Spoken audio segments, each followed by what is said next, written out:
Today we're going to be taking a look at 10 different utility knives designed for everyday carry, and we'll be checking out their features and putting them through a series of tests to help you decide which one might be the best for you. And the knives we're going to be looking at in this video are the Gerber Prybrid, the Milspin Magnus in brass, a handful of knives from Arena accessories including the Razor OTF, the Flipout and the titanium Balisong, and a handful from Stinger tools including the magnetic slider, the Topographic, the Godzilla blade, the straight razor, and the Mad Bomb EDC.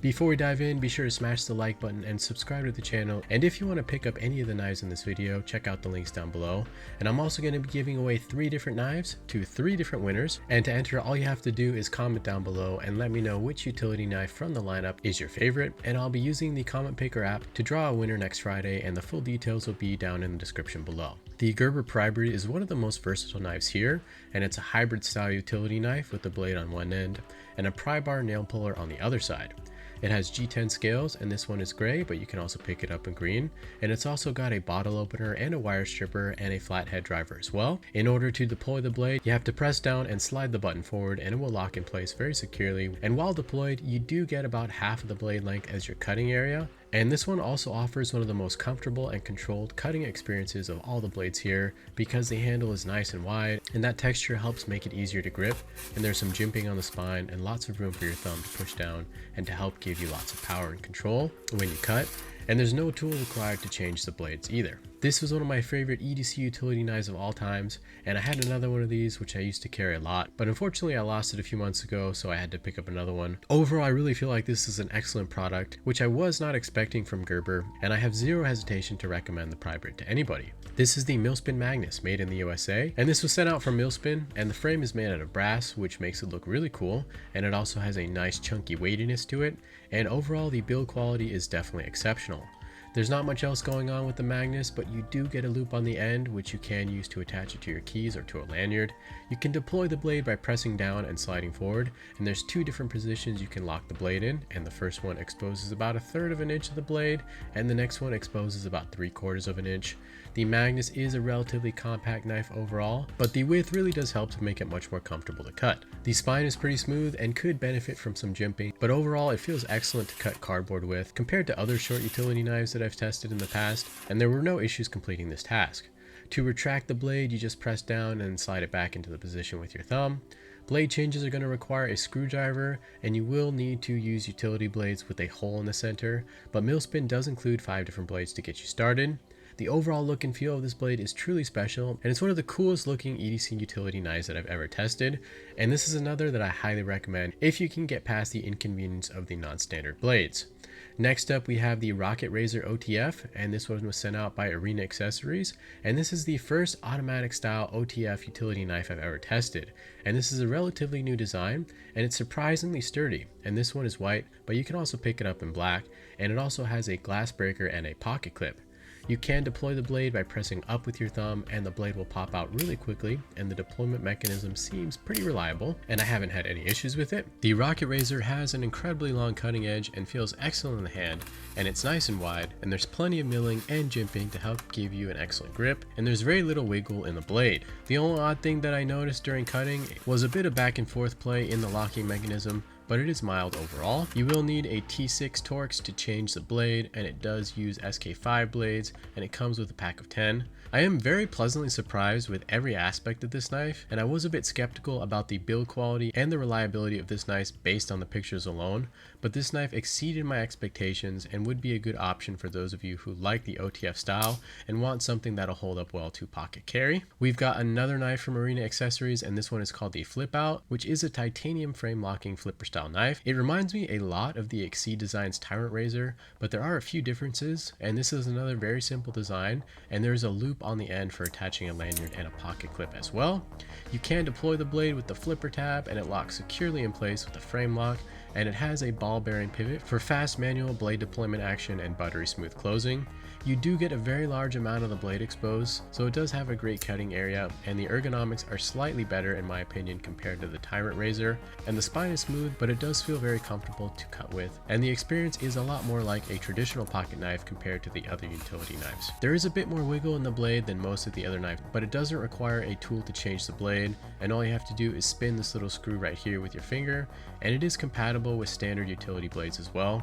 There aren't too many flipper style titanium EDC utility knives on the market. We've got one more knife from Arena Accessories, and this is the titanium Balisong, and this is another really unusual knife. And I've never even used a Balisong knife before, let alone a utility knife version, so my knowledge and Balisong skills are incredibly limited, but the frame is made from titanium and there's a very slim pocket clip as well as a built-in bottle opener and a flathead driver. You can unlock the blade by pinching the frame together, and the latch is spring loaded and pops right open, and it has pre-lubed ball bearing pivots for easy opening and closing, and the feel is very smooth, and when it's open you can lock it in place. We've got a nice long bit of blade exposed here, and the handle is quite wide, so it's going to be one of the most comfortable to grip, and the spine is smooth, but you can get your thumb up nice and high for great control over the blade, and the cutting experience is very similar to a regular pocket knife, and I was very pleasantly surprised by how great the cardboard cutting experience was with this knife. No tool is required to change the blade, and the blade replacement is a lot like Exceed designs as well, and it is compatible with standard utility blades, and it comes with a pack of 10. If you're a fan of Balisong style blades and utility knives, this is pretty much a dream come true, and it's very well made, great to use, and overall a fun knife to play around with. Arena Accessories also sells an XL version of this knife, which is a bit longer, and you can check that out on their website, which is linked to down below.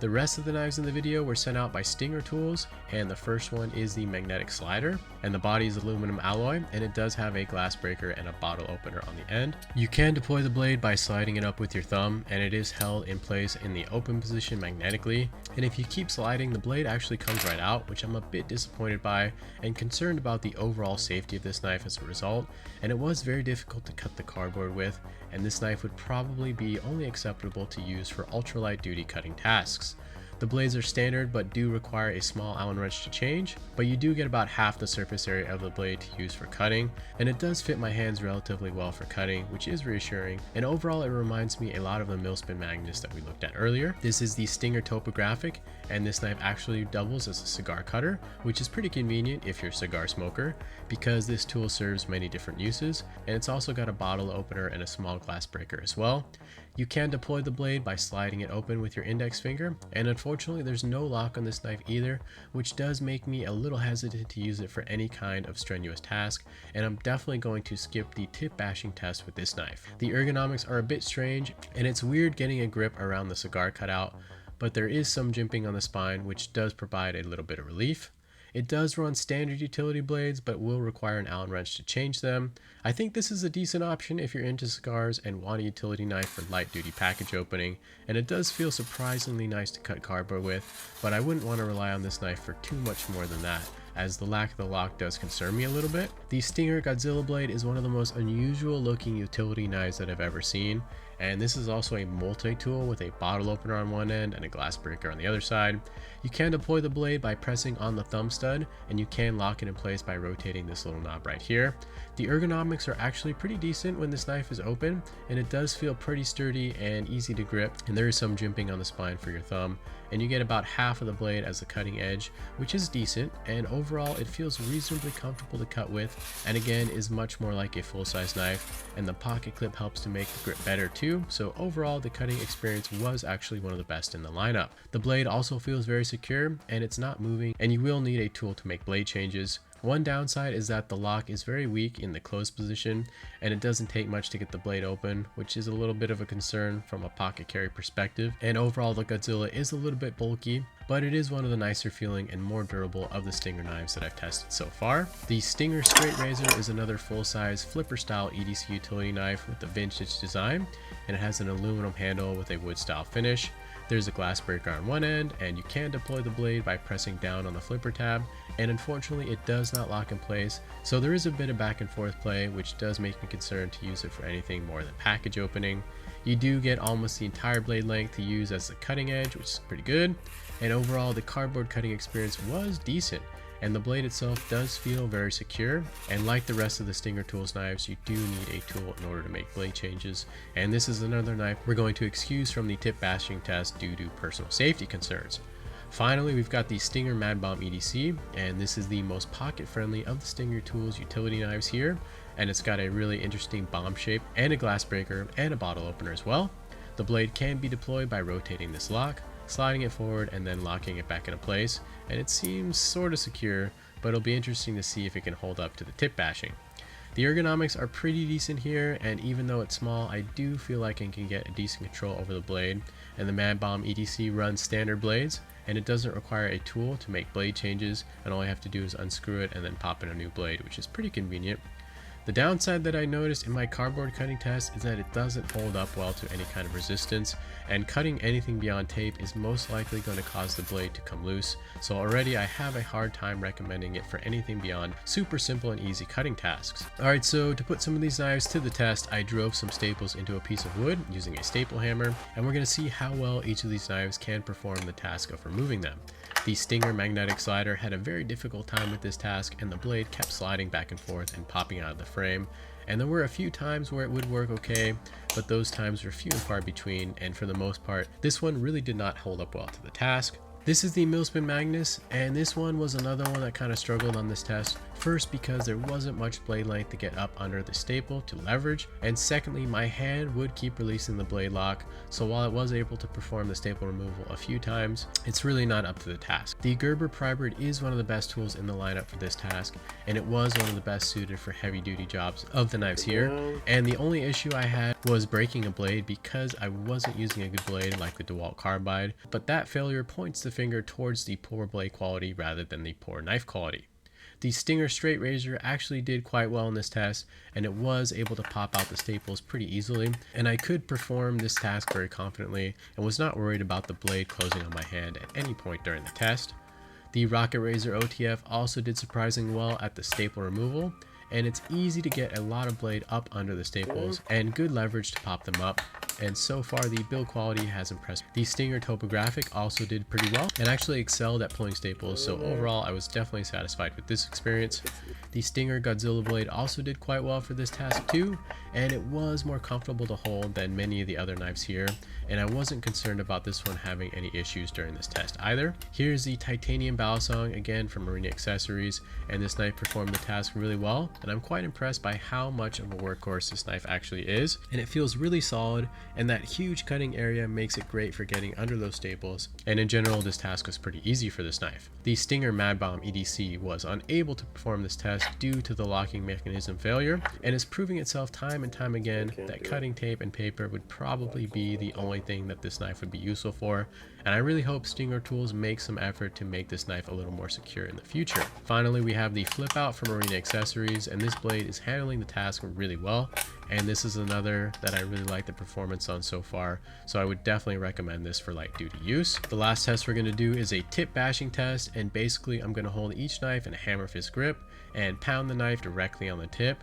of the blade, and do so with increased force a few different times to test the strength and the reliability of their deployment and their locking mechanisms, and see if it causes any failures. Alright, so looking first at the Stinger Mad Bomb EDC, and this one pretty much fails under the slightest amount of force, and it would be great if they improved the strength of the locking mechanism, and this really would be a much better tool if they did. The Stinger magnetic slider is even weaker at this job, and the blade retracts with just the slightest amount of pressure, so the tip is very sensitive, and this would be another knife that would benefit from improvements to the lock. The Milspin Magnus was able to handle the tip bashing test really well, and it dealt with repeated bashings with ease, and there were no issues with the deployment mechanism afterwards. I'm too scared to test this out with the Stinger Topographic and also the Stinger straight razor because there's no lock on either of these knives, and I'm worried that they might close down on my hand if I bash the tip hard enough. The Stinger Godzilla blade also did decent in this test, and this seems to me like the most durable and capable of all the Stinger Tools knives in the lineup. The Flipout from Marine Accessories was up to the tip bashing test as well and had no issues, and this is another tool that I really like. The Gerber Prybrid also was up to the task and had no failures with tip bashing. Finally, the titanium Balisong also handled this test easily, and this was a knife that really impressed me with its durability and overall ease of use. I was concerned about how the Razor OTF would perform because I assumed that the OTF locking mechanism might be weak due to its complexity, but it actually held up quite well and was still fully functional after a few good rounds of tip bashing. Thanks so much for watching the video, and it would be great to hear your thoughts on these knives down in the comments below. And we've looked at a ton of different utility knives on this channel, and this is version 3. And if you want to check out some other utility knives and see how they stack up in the same tests, I'll post links to those videos down below. And if there's other utility knives that you'd like to see included in my next utility knife comparison video, you can leave those down in the comments as well.